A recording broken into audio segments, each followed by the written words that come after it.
Welcome, everyone! Today, we are taking a deep dive into what honestly feels like a script pulled straight out of a Hollywood blockbuster. But I promise you, every single detail we're about to cover is entirely real. We are unpacking the ultimate true crime cinematic story, the Great Train Robbery of 1963.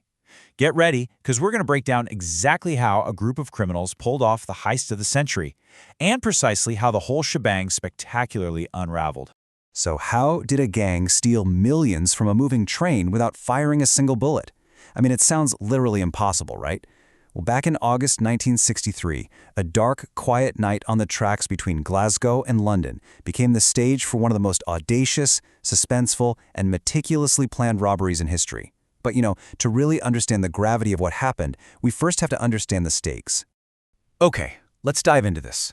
67 million pounds. That is the modern-day equivalent of what was sitting inside that train. To put that into perspective for our viewers, that's a staggering 800 crore rupees. Just imagine the sheer weight and volume of that kind of wealth moving through the dead of night. To pull off a heist of this magnitude, you don't just need a gang of thugs, you need a flawless, airtight strategy. Section 1. The beginning of a master plan. Everything started months before the actual heist. The mastermind, Bruce Reynolds, and his crew recruited a notorious gang known as the South Coast Raiders. But more importantly, they secured the ultimate cheat code, an unnamed senior security officer at the Royal Mail. And this brilliantly illustrates exactly why they chose the specific day that they did. You see, normally the high-value packages are HVP carriage carried around 300,000 pounds. But the insider tipped them off that because the previous weekend was a bank holiday, the carriage would be absolutely overflowing with cash. They weren't looking at a normal payday. They were looking at nearly 3 million pounds in 1963 money. That is literally a tenfold increase. But the insider's information didn't stop there. 3 years prior, the Post Office Investigation Branch had actually ordered security alarms for these highly valuable HVP carriages. However, on this incredibly specific day, the alarmed carriages were conveniently out of service. Instead, a reserve carriage, designated M3024M, was being used. And guess what? It had 0 security alarms. Furthermore, when the train stopped at Neen Valley Railway Station, the staff positioned this exact carriage second, right behind the engine. The stars weren't just aligning here, folks. They were being perfectly manipulated. Section 2. The terrifying night of the robbery. All right. The planning was done. Let's move out of the criminal underworld and step right onto those dark, isolated railway tracks. Here is how it all went down. On August 7th, at 6:50 p.m., the train departs Glasgow Central Station, heading for London's Euston Station, with 12 carriages and 72 postal staff sorting mail inside. Fast forward to the early hours of August 8th. At around 3 a.m., the train reaches Sears Crossing. The driver, 58-year-old Jack Mills, sees a red signal. Now, this is completely abnormal for a Royal Mail train in this location, but following protocol, he brings the massive train to a halt. So, how did the gang stop a roaring locomotive in the middle of nowhere? Through absolute simple genius. Step 1, they just covered the green light of the railway signal with a glove. Step 2, they used an external battery to power the red light. And Step 3, when the assistant driver stepped out to call the signalman, he found the line-side telephone cables had been completely severed. It was a totally non-violent mechanical hack that effectively trapped a moving fortress. Section 3. A massive heist without firing a shot. The train is stopped, the lines are cut. Now comes the actual, brutal confrontation. Now, while the signal hack itself was non-violent, the reality inside the engine car was undeniably brutal. As the gang swarmed the train, they uncoupled the engine and the first 2 carriages from the rest of the train. Driver Jack Mills tried to resist, and one of the robbers struck him over the head with an iron rod, knocking him unconscious. The gang had actually brought their own retired railway driver to move the train to their unloading spot, but there was a massive problem. He panicked.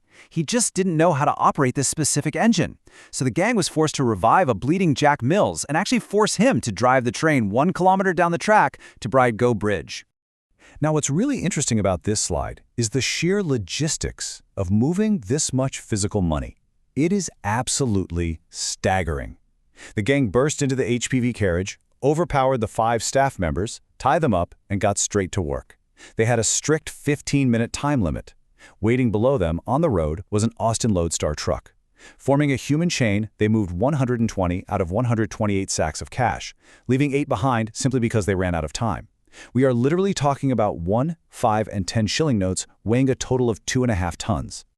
As the gang prepared to flee into the night, one of the robbers turned to the tied-up postal workers and delivered a chilling final instruction.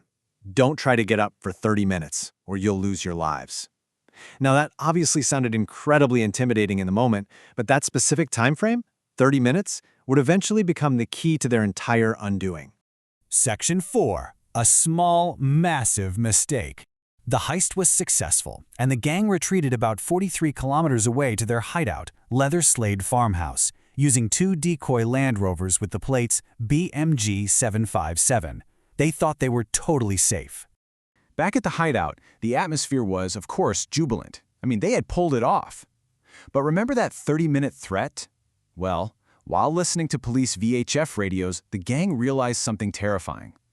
The police used that 30-minute warning to calculate that the robbers had to be hiding somewhere within a 50-kilometer radius of the bridge. The celebration instantly turned to sheer panic. They hastily divided the 2.5 million pounds, each getting around 150,000 pounds, which is nearly 3.9 million today, and shifted their escape plan from Sunday to Friday. In their desperation, they paid a cleaner to burn the farmhouse down just to destroy the evidence. But get this. The cleaner took the money and fled, leaving the hideout completely intact. And here is the ultimate cinematic irony of this entire story. The gang had wiped down the farmhouse, trying to eliminate their fingerprints. But during their brief celebration, they had actually played a game of Monopoly using the real stolen money. And they forgot to wipe down the Monopoly board. It was absolutely covered in their fingerprints. And because these were known criminals, Scotland Yard already had their prints on file. The match was instantaneous. Section 5. The police catch and the aftermath. After a suspicious neighbor tipped off the authorities, leading them to empty sacks, mail, and a hastily yellow-painted truck, the net rapidly closed in on the hideout. The courts handed down incredibly heavy sentences, with most receiving 30 years in prison for what was dubbed the robbery of the century. So the crucial point is, out of the 16 people involved, 14 were tracked down and arrested. But 2 people escaped and vanished completely without a trace. And who were they? The replacement training driver who panicked and the unnamed Royal Mail senior security officer who handed them the master plan. Which leaves us with this final thought. To this very day, the identity of the Royal Mail insider remains an absolute mystery. He never showed his face, never revealed his name, and was never caught. The bridge where the heist took place is even informally known today as Train Robbers Bridge. But, we really can't talk about this event without remembering the human cost. Driver Jack Mills, who was just doing his job that dark night, suffered severe trauma from the blow to his head. He was never able to work again and tragically passed away just 7 years later from the lingering effects of his injuries. It forces us to ask, was the flawless execution of the century's greatest heist really worth the devastating human toll it left behind? Thank you so much for joining me for this explainer, and I'll catch you next time.